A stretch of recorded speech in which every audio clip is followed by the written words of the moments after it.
Rachel Reeves has said that she's going to raise an additional £5 billion a year by tackling the UK's tax gap.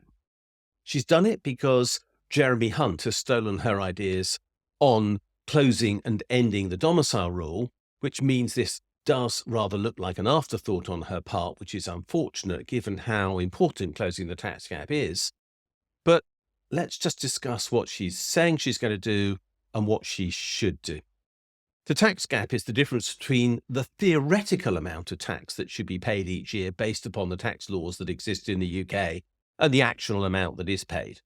HM Revenue and Customs mark their own homework on this and say that only £36 billion a year is not collected, which is a staggering amount of money, but I actually think they've seriously understated the claim because of the way in which they calculate their sums. And why wouldn't you if you were trying to appraise your own performance on the basis of something that you can calculate yourself?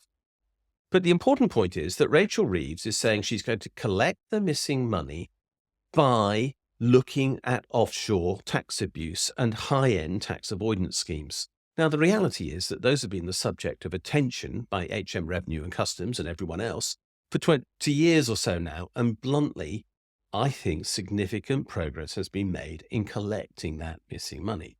Not all of it, you never get everything, but the general estimate is that 70% of the money that used to be lost to offshore, tax havens that is now collected. So what should she be doing? My argument's straightforward. I think she should be reopening the local tax offices that used to exist right throughout the UK. The reason why is that up to 30% of the tax owed by small businesses in the UK is not paid. Now, this is incredibly unfair. First of all, because we might be talking about £12 billion or so a year, much more than she's looking to raise. But also because that undermines every honest business that does pay its tax. They're, frankly, trading in competition with cheats, and the revenue should be trying to prevent that, and so should Rachel Reeves. Put tax officers back in the local community, and what happens? Tax inspectors hear about what's going on. They know who the dodgy accountants are. They know who the dodgy people are. They go and target them, and they're on the spot to go and turn up at the premises and say, we'd like to look at your books. If she did that, I believe she'd raise a lot more money, because that's where the problem is, and that's how to tackle it.